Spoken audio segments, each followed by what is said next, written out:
For over 3 decades, America believed it knew Marie Osmond. They saw a cheerful young girl on television, her sweet voice filling living rooms, embodying the wholesome ideal of the 1970s. She was more than a performer. She was a symbol of safety, innocence, and reliability. Families trusted her smile, believing it reflected a life free from the shadows of Hollywood. Yet, behind that image, Marie lived a life hidden from the public eye, a life shaped by discipline, expectation, and silence. Her story is one of resilience, endurance, and the courage to face pain in private. Childhood in the spotlight. Marie Osmond was born on October 13, 1959, as the only daughter in a family of 10 children. While other children played and explored, Marie was thrust into the glare of studio lights at just 3 years old. Introduced as the youngest member of the Osmond family, she was immediately a performer, her identity shaped by expectation rather than choice. Childhood, as most people know it, the carefree moments, the innocence, the freedom, was never hers. Instead, she became a living symbol of a family brand, trained to perform perfectly while keeping the toll hidden behind a smile that would last decades. A life of discipline and duty. Growing up in a devout Mormon household, discipline was not negotiable, it was foundational. Music was not simply a gift, it was an obligation. Every child in the Osmond family had to master an instrument, train their voice, and perfect choreography. Mistakes were treated not as opportunities for learning, but as sources of shame. Marie learned early that her needs came after everything else. Requests as simple as playing outside were routinely denied. From a young age, she understood that exhaustion was to be concealed, replaced by a disciplined, radiant presence.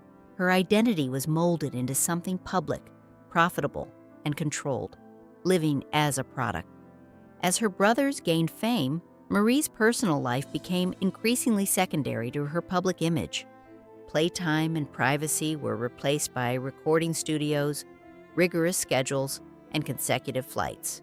She was taught to stand correctly, speak appropriately, and smile at the right moment.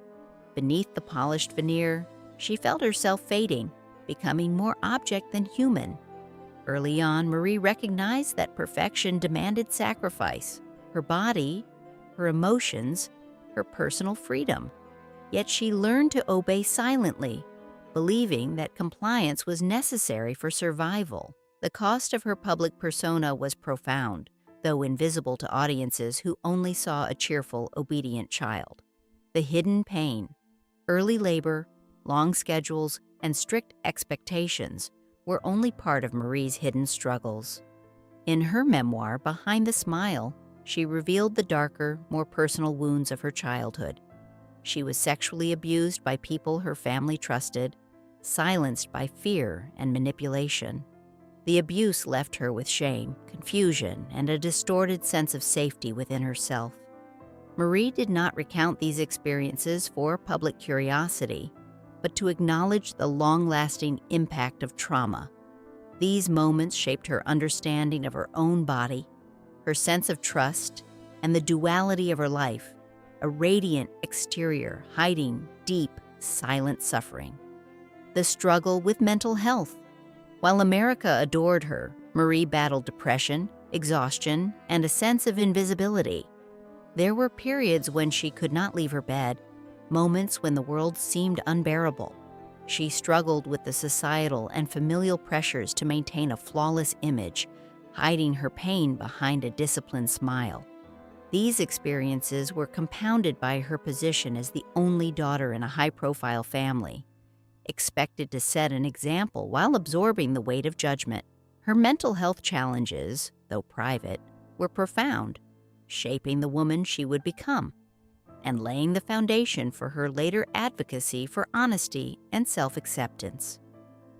Loss and grief. Marie's trials extended into adulthood. One of the greatest tragedies of her life, the loss of her son, arrived without warning, leaving her no opportunity to say goodbye. For decades, she carried that grief silently, performing in front of audiences while enduring unimaginable personal sorrow. This duality, public composure and private agony, defined much of her life. Despite the intensity of these experiences, Marie did not allow herself to crumble publicly. Instead, she learned to integrate grief into her being, to survive without negating the pain, and to eventually share her story with honesty and grace, breaking decades of silence. Speaking out. After 30 years of concealment, Marie began to speak about her life openly. She addressed childhood trauma, depression, body image struggles, and the profound losses she endured. Her memoir revealed the human reality behind the polished public persona. Marie spoke not with accusation or blame, but with clarity and empathy, offering a window into experiences often hidden in Hollywood narratives. She emphasized survival over spectacle, honesty over perfection. Her willingness to tell the truth reshaped her legacy, showing that resilience is not about flawless recovery, but about enduring and integrating pain into a full life. Redefining strength. Mary's life teaches that strength is not the absence of struggle. Her resilience came from living through hardship without denying it. She did not present herself as invincible, but as human, imperfect, wounded, and evolving.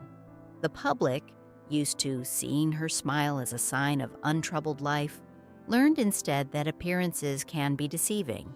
What makes Marie remarkable is her capacity to endure while remaining truthful, to merge a public persona with private experience without losing authenticity. In this, she challenges societal expectations, particularly those placed on women to remain cheerful and compliant regardless of personal hardship. Acceptance and peace. Marie's story does not conclude with triumph in the conventional sense. Instead, it ends with acceptance. She acknowledges that some wounds never fully heal, that loss remains a constant companion, and that living does not equate to forgetting. Yet, she has found peace, a peace forged through survival, self-awareness, and the courage to confront life honestly. By embracing both her strength and her vulnerabilities, Marie exemplifies a holistic approach to living, one in which joy and grief coexist, and where authenticity is more valuable than perfection or public approval. Legacy of truth. Marie Osmond's legacy transcends music and television. While she was once remembered for chart-topping songs and family variety shows, her deeper contribution lies in modeling courage and authenticity. She demonstrates that it is possible to endure profound challenges and still engage fully with life. Marie shows that acknowledging pain does not diminish one's worth. It enhances it, allowing others to feel seen and understood. Her openness provides solace to those struggling with trauma, depression, or loss, illustrating that survival is not merely about endurance, but about living with honesty and compassion for oneself and for others. Conclusion: the real Marie Osmond. For 30 years, we believed we knew Marie Osmond through her radiant public image. Yet her story reveals that human experience is rarely as simple as appearances suggest. She lived two lives, one for the world, one for herself, each with its own rules and its own costs. By speaking her truth, embracing both light and shadow, and surviving in silence before choosing openness, Marie offers a lesson in resilience, authenticity, and compassion. Her life reminds us that being human means holding contradictions, enduring pain, and still choosing to live fully, openly, and without apology.